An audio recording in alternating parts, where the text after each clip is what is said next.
یہ حضرت سید احمد رائے بریلی سے چلے تھے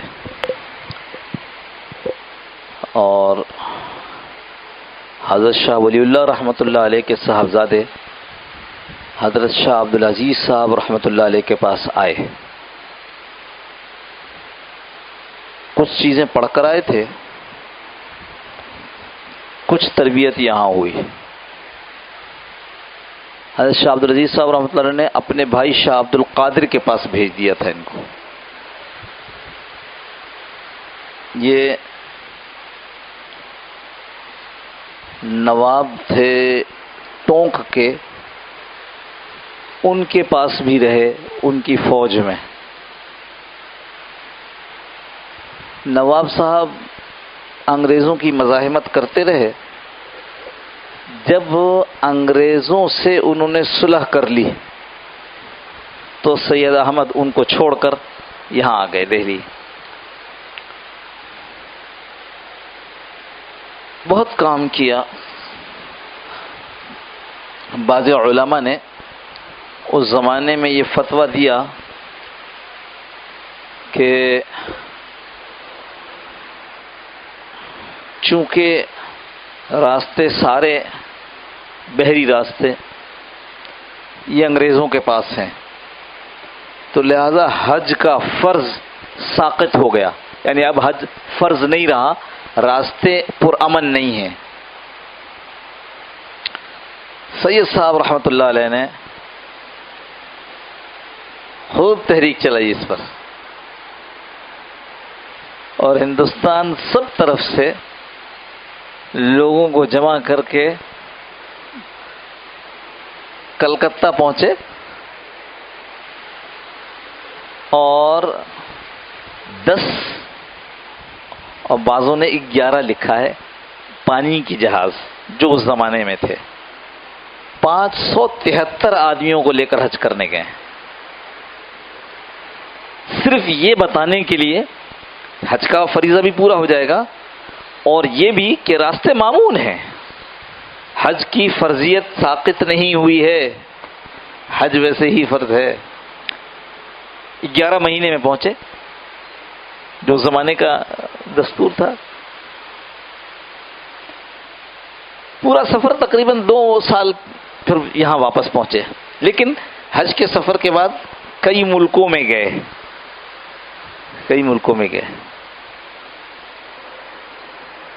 یہاں بھی جب یہ اندازہ ہوا کہ نہیں یہ رنجیت سنگھ جو ہے یہ بہت ظلم کر رہا ہے تو پہلے شاہ اسماعیل کو جو ان کے مرید تھے اور بڑے عالم تھے، یہ شاہ اسماعیل حضرت شاہ ولی اللہ کے پوتے تھے، شاہ اسماعیل کو بھیجا کہ آپ جاؤ پہلے پنجاب دیکھ کر آؤ. بھیس بدل کر پنجاب میں پھرے اور آ کر خبر دی کہ حضرت حالات وہی ہے جو لوگ بتا رہے ہیں کہ بہت ظلم ہو رہا ہے، کیسے کیا جائے. تو ایک بیس، ایک مقام ملنا چاہیے جہاں بیٹھ کر ہم مضبوط ہو کر پھر کام کریں، اور وہ مقام ایسا ہو جہاں پیچھے سے ہمیں کوئی خطرہ نہ ہو.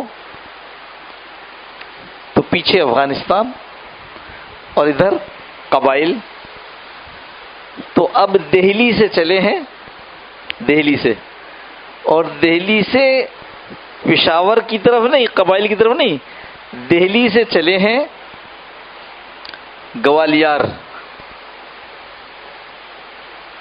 ٹونک، اجمیر شریف، راجستھان آ گیا، سندھ.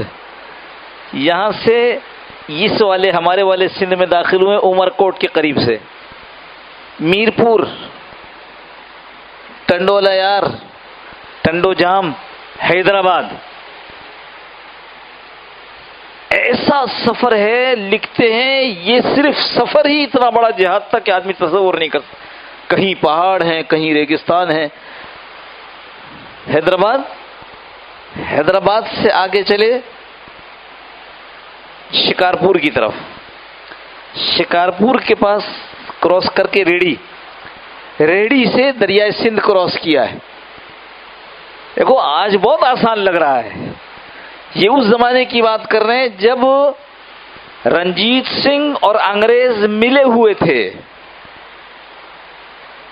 یہ دونوں ملے ہوئے تھے، اور یہ اللہ کے بندے اپنا سر ہتھیلی پر رکھ کر مسلمانوں کی فکر میں کہ اس بر صغیر میں اسلام کا کیا ہوگا، نکلے کدھر؟ نکلے درہ بولان پر، درہ بولان پر نکل کر کوئٹہ چڑھ گئے، کوئٹہ سے اترے قندھار، افغانستان میں داخل ہو گئے۔ ابھی حکومت انگریز بالکل بے خبر ہے، چلے ہیں 10,000 روپے اس وقت جو کچھ جمع شدہ تھے اس کو لے کر چلے ہیں، رستے میں جن نوابوں کے ہاں جن عمرا کے ہاں ٹھہرے ہیں انہوں نے اگر کچھ دے دیا اور کچھ اسلحہ مل گیا تو وہ لے کر چل رہے ہیں۔ قندھار، قندھار سے غزنی، غزنی سے کابل، کابل سے جلال آباد، جلال آباد سے پشاور واپس۔ کتنا بڑا سفر ہے، ایک دھن تھی، دھن۔ وہاں رہتے ہوئے بڑا کام کیا، 1824 سے شروع کیا، غالباً 1831 کے قریب جو ہے وہ ان کی شہادت ہوئی ہے۔ وہ بھی جب دیکھا کہ مستقل مسلمان جیت رہے ہیں، علاقوں کے علاقے ان کے پاس جا رہے ہیں، اٹک تک آ گئے تھے، اٹک تک حضرت کا ہولڈ ہو گیا تھا، تو پھر ان سکھوں نے لوگوں کو خریدنا شروع کیا، وہی جو ہمیشہ ہمارے ساتھ ہوتی ہے، میدان میں جیتتے ہیں، مذاکرات میں ہارتے ہیں، غیروں کا مقابلہ کر لیتے ہیں، اپنے پیچھے سے وار کر دیتے ہیں۔ یہ چند سرداروں کو خریدا، پشاور گیا، سوچا یہ جگہ خطرناک ہو رہی ہے، ایسا کرتے ہیں یہاں سے نکل کر کشمیر کو بیس بناتے ہیں، تو ادھر سے نکل کر بالا کوٹ کے راستے سے گڑھی حبیب اللہ کشمیر، پتہ نہیں ہم تو چونکہ تبلیغ میں پھرے اس لیے ہمیں اندازہ ہے، آپ حضرات کو پتہ نہیں اس کا اندازہ ہے یا نہیں، گڑھی اللہ سے پھر کشمیر، کشمیر میں ایک جگہ سیٹ کی، اور پھر گڑھی اللہ کے ذریعے آگے بالا کوٹ کہ یہاں جم کر ایک مقابلہ کیا جائے۔ اب وہ جم کر مقابلہ کیسے ہوگا؟ سارے راستے ختم کر دیے گئے، پگڈنڈیاں باقی رکھی گئیں، اب مقابلہ ہوگا۔ حضرت کے ساتھ 1000 بھی نہیں تھے اور سامنے والے 7000 تھے یا 20,000۔ اپنے لوگوں نے غداری کی، کس نام پر معلوم ہے؟ 2 نام چلائے گئے، ایک یہ کہ یہ وہابی ہیں، ان کا ساتھ مت دو۔ عجیب، یہ سب وہ لوگ تھے جو آگے جا کر دیوبند کے ساتھ ملے ہیں۔ اور دوسرا یہ کہ یہ اپنی عورتوں کے ساتھ آئے ہیں، اپنے جوانوں کے ساتھ آئے ہیں، لیکن اب جب شادیوں کا موقع ہوتا ہے تو پٹھان ان میں شادی کر رہے ہیں، ہماری ثقافت تباہ ہو جائے گی۔ تو جن لوگوں نے غداری کی، علاقے والوں نے، انہوں نے ان چھوٹی چھوٹی پگڈنڈیوں کا راستہ ان کو بتا دیا، یہاں سے یہ لوگ آ گئے، اور سید صاحب سمیت حضرت سید احمد شہید رحمۃ اللہ علیہ، حضرت شاہ اسماعیل شہید رحمۃ اللہ علیہ سمیت سارے کے سارے یہاں شہید ہو گئے۔ تھوڑے سے لوگ بچے تھے جو پھر بعد میں بالا کوٹ سے اور آگے پیچھے کی طرف آگے، بجائے ادھر جانے کے، کشمیر کی طرف جانے کے، اور پیچھے کی طرف آگے بٹگرام وغیرہ کی طرف ان کے ابھی بھی چیزیں موجود ہیں۔ پٹنہ کے صادق پور کے مولانا عنایت علی ولایت علی، انہوں نے پھر سنبھالا اس کو، اور عجیب خانقاہ تھی، عجیب خانقاہ تھی، راتوں کے ذکر اور دن میں تلوار، سبحان اللہ۔ اچھا یہ سب کچھ پتہ نہیں آپ لوگوں کے لیے نیا ہے یا پرانا، لیکن یہ میں جانتا ہوں کہ ہم پاکستانی مسلمانوں کی اکثریت اس سے ناواقف ہے۔ کیا ہوا ہے؟ جب نکل رہے تھے، یہ قصہ میں پہلے سنا چکا ہوں، جب نکل رہے تھے تو راستے میں ان عورتوں کے محلے پڑے جو پیشہ ور گانے والی عورتیں ہوتی ہیں. ایک بات یاد آ گئی تو کہہ دوں، لاہور کی کا ایک علاقہ ہے جہاں یہ پیشہ ور گانے والیاں رہتی ہیں، ہے نا. اس کا نام ممبر پہ اچھا نہیں لگتا، لیکن تاریخ کے حوالے سے صرف بتا رہا ہوں، اللہ میری اس جرأت کو معاف فرما دے. ہیرا منڈی نام ہے اس کا. سردار ہیرا سنگھ رنجیت سنگھ کا بیٹا تھا، اس نے آباد کی تھی. یاد آ گیا تو اس لیے آپ سے عرض کر دیا. یہ جو دہلی کے اس علاقے سے گزرے تو عورتیں دیکھ رہی تھیں اوپر سے. یکایک بغیر کسی ارادے حضرت سید صاحب کی نظر اوپر اٹھی اور فوراً نیچے کر لی. جو نظر اوپر اٹھی تو وہ دو عورتیں جو ایک بالکونی میں تھے ان سے وہ نظر مل گئی. وہ دونوں عورتیں بے قرار ہو کر اوپر سے نیچے آئیں. یہ جو نظر ملی تھی نیچے آئیں اور گھوڑے کی ٹانگوں سے لپٹ، ہمیں ساتھ لے چلو. بھائی ہم کہاں جا رہے ہیں؟ کب بس جہاں بھی جا رہے ہو ہمیں ساتھ لے چلو. یہ عورتیں جب ان قبائلی پہاڑوں کے اوپر کیا کر، ان کا کام کیا تھا، یہ گٹھلیاں یہ سب چیزیں جمع کرتی، ان کو چکی میں پیستی اور مجاہدین کے گھوڑوں کے لیے غذا تیار کرتی. کسی نے ایک دن پوچھ لیا، بیبیو جس راحت آرام میں تم وہاں تھی اس کے بعد یہ سب کچھ کیسا لگ رہا ہے؟ آسان نہیں چکی پیسنا. ہاں یہ ہمارے ہاں تو بٹن دباؤ تو گرائنڈر چلتا ہے، چکی والے سے پوچھو چکی کیسے چلتی ہاتھ سے. تو ان کا جواب جو تاریخ میں نقل کیا گیا ہے کہ اگر یہ جو ان کے ساتھ رہ کر جو ایمان ہمارا بنا ہے، اگر ان پہاڑوں کے اوپر ڈال دے تو یہ پہاڑ دب جاوے. کیا لوگ تھے، ہمارے ہی لوگ تھے، ہمارے ماں باپ، ہمارے باپ دادا تھے. ہم امریکہ اور انگریزوں کی طرف بات نہیں، ہمارے باپ دادا. اور ان کے مقابلے میں بڑا کس کو بنا دیا؟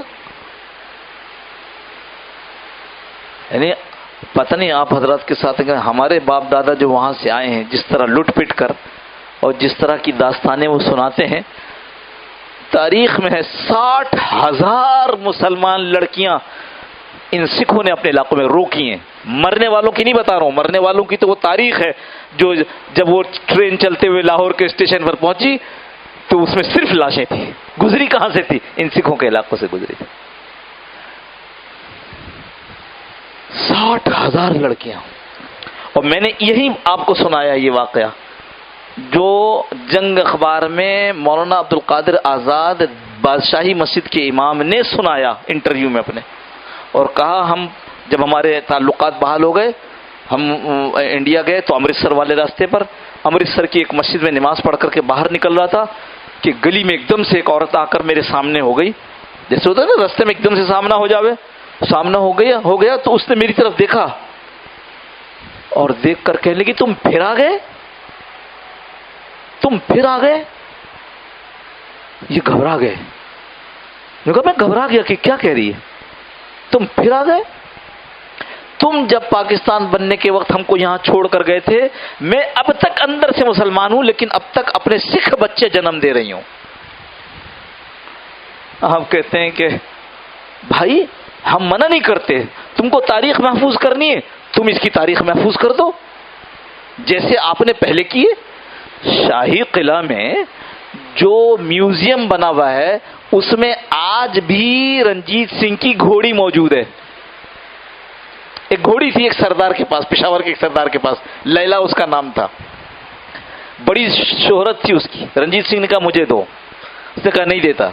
اس نے اپنے فوج بھیجی، لڑائی شروع ہوئی تو مشہور ہو گیا کہ جی وہ لیلا تو مر گئی، اسی میں جنگ میں مر گئی. واپس ہو گیا، واپس پہنچا وہاں تو معلوم ہوا کہ یہ جھوٹ تھی خبر، جھوٹ تھی. پھر رنجیت سنگھ نے اپنے بیٹے کو سردار کھڑک سنگھ کو بھیجا ہے. اس نے آیا ہے، یہ آ کر لڑا ہے، گھوڑی لے کر گیا ہے. رنجیت سنگھ کہتا ہے دربار میں اس ایک گھوڑی کے لیے مجھے 12,000 انسانوں کا خون کرنا پڑا اور 70 لاکھ روپے خرچ کیے ہیں. تو اس کو اب بھی چیزیں جیسے وہ نہیں کرتے ہیں کھال کے اندر جس کو ہم اردو میں کہتے ہیں حنوت، اس میں بھوسا بنے، آج بھی اس میں موجود ہے. تو بھائی اگر تم کو کچھ کرنا ہی تھا تو تم اس کی کوئی چیزیں یادگار ہے اس میں ڈال دیتے. اگر مجسمے ہی کو کرنا تھا تو وہ بھی وہاں ڈال دیتے. ہیرو تو نہ بناتے. ہمارے جیسے سیدھے سادے مسلمانوں کے اوپر تو آپ چھریاں نہیں چلاتے. آپ نے ہیرو اس کو بنایا جس نے ہمارے ہیرو کو شہید کیا. اور ہمارا ہیرو، اس غلط نہیں کہہ رہا ہوں، آج بھی اگر آپ مطالعہ پاکستان جو گورنمنٹ آف پاکستان کی چھپی ہے اس میں دیکھیے تو ان کا تذکرہ موجود ہے. سید احمد شہید رحمۃ اللہ علیہ کے جو جنگیں ہیں ان کا. ایسے بے وقوف، ایسے بے عقل، یعنی نصاب میں وہ موجود ہے اور ہیرو یہاں بنا کر پیش کر رہے ہیں باہر. یہ کوئی عقل اس کو تسلیم کرتی ہے؟ میرے دوستو، جو بات آپ سے عرض کرنی ہے تو میں نے ساری چیزیں سے سنائی کہ آپ کو یہ دلچسپی پیدا ہو کہ ہماری تاریخ ایسی ہے. موقع ملے تاریخ دعوت و عزیمت. کیا تاریخ دعوت و عزیمت؟ وہ اسلام کی دعوت جو دی گئی عزیمت کے ساتھ، یعنی قربانیوں کے ساتھ. دو چیزیں ہوتی ہیں، عزیمت، رخصت. جب فتویٰ آتا ہے تو کہا جاتا ہے یہ عزیمت ہے، یہ رخصت ہے. یعنی یہ ذرا معاف کرنا، یہ عزیمت ہے، سنت یہاں تک ہے، نصف پنڈلی تک. رخصت کہاں تک ہے؟ ٹخنوں تک. ابھی سمجھ میں آ گئی؟ عزیمت لوگ برا کہہ رہے ہو، پیٹ رہے ہو، مار رہے ہو، پھر بھی دین پر چل رہا، یہ عزیمت ہے. اور رخصت کیا ہے کہ بڑا برا زمانہ آ گیا، خاموش ہو جاؤ، یہ رخصت ہے. تو ایک تاریخ مولانا ابو الحسن علی ندوی نے لکھی ہے، 6-7 جلدیں ہیں، تاریخ دعوت و عزیمت. خود بھی پڑھو، بچوں کو بھی سناؤ. بچوں کی تربیت کا خانہ ختم ہو گیا. وہ میں نے کسی کو کہا کہ بچوں کو نبیوں کے واقعہ سنا کرو، انہوں نے کتاب لا کے دکھائی. ارے یہ کیا کتاب ہے؟ سب بے سروپا باتیں، مستند کتاب. بچوں کو نبیوں کے واقعات سناؤ، مستند کتابوں سناؤ. ایک تو مستند کتاب ہے، ذرا بڑی ہے، جس کا نام قصص القرآن ہے، وہ بڑے لوگوں کے لیے. قصص القرآن لکھنے والے ہیں مولانا حفظ الرحمان سیواری. ایک بچوں کے لیے نبیوں کے سچے واقعات، مولانا سید رضی الدین صاحب رحمۃ اللہ نے لکھی، جو بھائی واسف منظور کے شیخ تھے. اس میں اسی طرح لکھا ہے، پیارے بچوں. بھائی بچوں کی تربیت کی خصوصی کوشش کریں. میں نے نماز سے پہلے کہا تھا میں بات کروں گا اس کے بعد. بچوں کی تربیت کی خصوصی کوشش کریں، جس کا سب سے اہم مرحلہ کیا ہے؟ پہلے بھی عرض کیا تھا، وقت نکالنا. وہ کسی عربی شاعر نے لکھا ہے، 2 طرح کے یتیم ہیں. ایک وہ یتیم ہے جس کے ماں باپ نہیں ہیں، اور ایک وہ یتیم ہے جس کے ماں باپ کے پاس وقت نہیں ہے اس کو دینے کے لیے. آج ہماری امت ساری یتیم ہے. ان کا باپ ان کی کمائی میں لگا ہے، ان کی ماں ان کی کمائی میں اور گھر کو سنوارنے میں لگی ہوئی ہے، اس کے پاس بچوں کو دینے کے لیے وقت نہیں ہے. تو اس لیے وقت نکالیں، اپنے بچوں، بیوی، گھر والوں کے ساتھ ایسے ماحولوں میں جائیں، اولیاء اللہ کی مجلسوں میں جاویں جہاں ذہن بنتے ہیں، علماء کی مجلس میں جاویں جہاں درس قرآن وغیرہ ہوتا ہے، درس حدیث ہوتی ہے، تبلیغ والوں کے ساتھ جائیں جہاں دین کی بات ہوتی ہے، ذہن سازی ہوتی ہے. اس کے علاوہ کوئی چارہ نہیں ہے. معاش اس کا وعدہ اللہ نے لیا ہے. کل ہی کسی نے کہا، کسی بزرگ کے حوالے سے، کہ آسمان بارش نہ برسائے، زمین غلہ نہ اگائے، اور اگر آدمی یہ سوچ پڑے کھاؤں گا کہاں سے، تو اس کو ایمان کی تجدید کرنی چاہیے. نہ آسمان سے کھاتا ہے نہ زمین سے کھاتا ہے، اس کا کہاں ہے رزق؟ اللہ کیا ہے. وَفِي السَّمَاءِ رِزْقُكُمْ وَمَا تُوعَدُونَ. جس رزق کا وعدہ کیا ہے وہ ہم نے آسمانوں میں رکھا ہوا ہے. فَوَرَبِّ السَّمَاءِ، ہاں اس کے آگے قسم کھائی اللہ نے اس بات پر قسم کھائیے. تو ایک بدو نے جب یہ آیت سنی تو کہا وہ کیسا بدقسمت آدمی ہوگا. یعنی اللہ کہہ دیتے کہ تمہارا آسمانوں میں رزق ہے. فرمایا، وہ بدو کہتا ہے کہ وہ آدمی کتنا بدقسمت ہوگا جس کو یقین دلانے کے لیے اللہ کو قسم بھی کھانی پڑی. وہ جو آ کے کھڑا ہوتا ہے دروازے پر، اعلان کرتا ہے، رو نہیں، ہم نے اس کی جان نکالی ہے ہم نے دیکھ لیا ہے ساری کائنات میں اس کے نصیب کا ایک قطرہ اور ایک ذرہ باقی نہیں رہا ہے، تب لے کر جا رہے ہیں اس کو. تو معاش اللہ کرے گا. ہم یہ نہیں کرے کہ معاش کی محنت چھوڑ دو، لیکن خدا کے لیے معاش کی محنت میں اپنے آپ کو اپنے بچوں کو ایسے مت لگاؤ کہ ان کی دین خراب ہو جائے. وہ سالانہ امتحان میں اسکول کے کامیاب ہو جائیں، سارے سوال آتے تھے، قبر میں جائے وہ سارے سوال نہیں آتے ہوں. وہ یونیورسٹی کے سارے امتحانات میں کامیاب ہو جائے، جب قیامت کے دن کھڑا ہو جو 5 سوال کیے جائیں تو اس میں ناکام ہو جائے. بتاؤ یہ کوئی عقل مندی کی بات ہے؟ اللہ ہم سب کو اس کا فکر نصیب فرما دے. اللہم صلی علی سیدنا مولانا محمد النبی الامی وعلی آلہ وسلم کثیرا کثیرا. ربنا ظلمنا انفسنا وان لم تغفر لنا وترحمنا لنكونن من الخاسرين. انك انت الوهاب.